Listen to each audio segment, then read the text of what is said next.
Hello दोस्तों, मैं हूं आशीष जारोलिया और आज हम पढ़ेंगे बाल विकास के टॉपिक अधिगम के बारे में। तो ये अधिगम का अर्थ क्या होता है? अधिगम शब्द का मीनिंग होता है सीखना। अधिगम का मीनिंग होता है सीखना। ये शॉर्ट फॉर्म में, मतलब एक विस्तृत रूप में नहीं, छोटे रूप में हम इसको सीखना कहते हैं। और जो विस्तृत रूप होता है, बड़े रूप में जब हम अधिगम की मीनिंग निकालते हैं तो इसका मतलब होता है व्यवहार में परिवर्तन। व्यवहार में परिवर्तन। तो अधिगम का मीनिंग सीखना भी है और अधिगम का मतलब व्यवहार में परिवर्तन भी है। ये छोटे रूप में है और ये व्यापक रूप में है व्यवहार में परिवर्तन। तो आज हम अधिगम की कुछ परिभाषाएं देखेंगे। तो अधिगम जो होता है सीखना, जो सीखना या व्यवहार में परिवर्तन है, वो जब स्थायी होता है तभी उसको हम अधिगम कहते हैं। अगर आपने जो सीखे हैं अगर वो स्थायी नहीं है तो उसको हम अधिगम नहीं कहेंगे। जैसे आप कोई भी चीज़ सीखते हैं तो उसके लिए अभ्यास करते हैं, प्रशिक्षण लेते हैं, फिर आपको अनुभव प्राप्त होता है, उसके बाद आप जो सीखते हैं तो वो जो सीखना है यदि वो स्थायी होता है तो उसको हम अधिगम कहेंगे, अदरवाइज़ वो अधिगम नहीं कहलाएगा। अब इसमें एक परिभाषा लिखी है जो कॉमन है, मतलब अभ्यास, प्रशिक्षण तथा अनुभव के कारण आए व्यवहार में स्थायी परिवर्तन को अधिगम कहते हैं। तो ये परिवर्तन कैसा हुआ? स्थायी हुआ है। तो स्थायी हुआ तो हम क्या बोल देंगे? इसको अधिगम बोल देंगे। और स्थायी नहीं है तो हम इसको अधिगम नहीं बोलेंगे। अब हम देखते हैं कि स्थायी क्या होता है और स्थायी नहीं है मतलब अस्थायी कैसा होगा। यदि आपके काम करने की क्षमता जो कुछ भी है, मान लो कि आप कोई भी काम है उसको बहुत इजीली कर सकते हैं, मगर आपकी एकदम से अगर तबीयत ख़राब हो जाती है, फिर आप क्या करते हैं?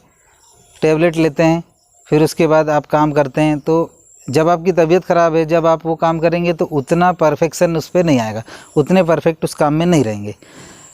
ऐसे ही ये जो स्थायी परिवर्तन है, इसकी बात मैं कर रहा था। तो परिवर्तन स्थायी होना चाहिए।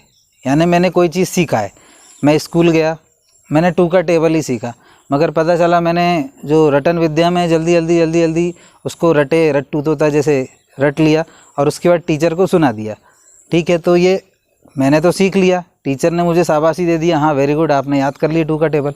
मैं घर में जाता हूँ, जब घर में शाम को मैं जाता हूँ और फिर दोबारा से जब मेरे पेरेंट्स द्वारा वो पूछा जाता है और मैं उसको नहीं बता पाता। मतलब जब मैं स्कूल में था, जब मैंने अपने टीचर को वो बता दिया, मगर जब मैं घर गया शाम को तो वो मैं नहीं बता पाया। मतलब वो स्थायी था क्या? नहीं। स्थायी मतलब जो ज़्यादा देर तक स्थायित्व रखे। मगर ये क्या था? कुछ देर के लिए मैंने सीखा था, कुछ देर के लिए मैंने उसको रट लिया। 2 का टेबल मुझे स्कूल में याद था, मगर जब मैं घर गया तो थोड़ी देर बाद में भूल गया। तो ये स्थायी हुआ क्या? नहीं हुआ। ये अस्थायी था। कुछ देर के लिए मुझे वो याद हो चुका था, मगर फिर मैं उसको भूल गया। तो जब आपको एग्ज़ाम में कई बार पूछा गया है, स्थायी आपको याद रखना है। ये स्थायी आपका 1 नंबर कम भी कर सकता है, इसलिए आपको याद रखना है। बाकी तो अभ्यास, प्रशिक्षण तथा अनुभव के कारण आए व्यवहार में परिवर्तन को हम अधिगम कहते हैं। अब हम देखते हैं वुडवर्थ महोदय ने क्या कहा है। वुडवर्थ महोदय ने कहा है, नवीन ज्ञान तथा नवीन प्रतिक्रियाओं के अर्जन की प्रक्रिया को अधिगम कहते हैं। अब ये तो परिभाषा ऐसी बहुत सारी आपको मिलेगी, मगर आपको याद करने में कठिनाई जाएगी, तो आप इसको रिलेट करके याद कर सकते हैं। ये वुडवर्थ में मुझे एक वा दिख रहा है और यहाँ पर दूसरा वा दिख रहा है, और यहाँ एक नवीन दिख रहा है और यहाँ दूसरा नवीन का वा दिख रहा है। आप ऐसा याद कर सकते हैं। वुडवर्थ मतलब 2 वा लगे हुए हैं, एक वू वाला और एक बाद वाला, वर्थ वाला दूसरा। तो ये नवीन ज्ञान तथा नवीन प्रतिक्रियाओं के अर्जन की प्रक्रिया को हम अधिगम कहते हैं, ऐसा आप याद रख सकते हैं। दूसरा है crow and crow. Crow and crow ने क्या बोला है? आदत, अभिवृत्ति तथा ज्ञान के अर्जन को हम अधिगम कहते हैं। ये परिभाषा बहुत सारे जितने भी टेट एग्ज़ाम हैं, शिक्षक पात्रता परीक्षा हैं, जितने भी हैं, उनमें अधिकतर बार ये आ चुकी है। तो आदत, अभिवृत्ति तथा ज्ञान के अर्जन को हम अधिगम कहते हैं। तो इसको अगर आपको याद रखना है, अगर आपको ये याद नहीं है या आप बार बार भूल जाते हैं, तो इसका शॉर्ट ट्रिक है, आदत ए से स्टार्ट होता है, फिर अभिवृत्ति भी ए से स्टार्ट होता है और ज्ञान का से स्टार्ट होता है जी से। अगर मैं तीनों को ऐड कर दूं तो ये हो जाएगा आग, हो जाएगा आग। तो ये क्रो यानी क्या होता है? कौवा होता है। क्रो कौवा एंड क्रो, कितने कौवे हो गए? 2 कौवे हो गए। ये 2 कौवे हमको कितनी बात बता रहे हैं? 3 बात बता रहे हैं। आपको याद रखना है, 2 कौवे क्रो एंड क्रो है, वो हमको 3 बात बता रहे हैं कि आग लगी हुई है। आग लगी मतलब पहले वाला ए मतलब आदत, दूसरा वाला अभिवृत्ति ए यानी अभिवृत्ति, और तीसरा है जी मतलब ज्ञान। तो आदत, अभिवृत्ति तथा ज्ञान के अर्जन को अधिगम कहते हैं। ये परिभाषा किसने दी है? क्रो एंड क्रो ने। तो ये हो गया आपका शॉर्टकट। क्रो एंड क्रो यानी 2 क्रो हैं। 2 क्रो आपको कितनी बात बता रहे हैं? 3। और 3 बात क्या बता रहे हैं? आग लगी हुई है। पहला आदत, दूसरा अभिवृत्ति और तीसरा ज्ञान। ठीक है। तीसरी परिभाषा देखते हैं, स्किनर महोदय की है। स्किनर महोदय बोलते हैं व्यवहार में उत्तरोत्तर अनुकूलन की प्रक्रिया अधिगम कहलाती है। तो ये उत्तरोत्तर मतलब आप उत्तरोत्तर बढ़ते जाते हैं, इंक्रीजिंग ऑर्डर में आप उत्तरोत्तर अच्छा काम करते हुए चले जाते हैं। तो ये भाई जो ये आखिरी में इसके आपको 2 देखना है, क्या लिखा है? नर लिखा है। स्किनर है, स्किनर महोदय की परिभाषा है, मगर हमको ये सिर्फ आखिरी के नर से मतलब रखना है। नर यानी मनुष्य। आज जो मनुष्य है वो क्या करते जा रहा है? दिनों दिन एडवांस टेक्नोलॉजी पे जाते जा रहा है और अच्छी चीज़ें उत्तरोत्तर बढ़ते हुए जा रहा है। तो ये आपको उत्तरोत्तर काय से रिलेट करना है? नर से रिलेट करना है। स्किनर का नर है, और नर है या मनुष्य वही उत्तरोत्तर अनुकूलन कर सकता है, ऐसा आप याद कर सकते हैं। नर ही कर सकता है। ठीक है। तो व्यवहार में उत्तरोत्तर अनुकूलन की प्रक्रिया अधिगम कहलाती है। ये स्किनर महोदय की परिभाषा है। चौथी परिभाषा गेट्स महोदय की है। प्रशिक्षण तथा अनुभव के कारण व्यवहार में आए परिवर्तन को अधिगम कहते हैं। तो प्रशिक्षण और अनुभव के कारण आए व्यवहार में परिवर्तन को हम अधिगम कहते हैं। ये कहा है गेट्स महोदय ने। अब गेट्स महोदय खुद ही आपको शॉर्ट ट्रिक बता रहे हैं। ये गेट है, तो आप पहले तो प्रशिक्षण प्राप्त करने के लिए कहाँ जाते हैं? स्कूल जाते हैं। स्कूल में क्या होता है? गेट होता है। तो प्रशिक्षण प्राप्त करने आप कहाँ गए? स्कूल गए।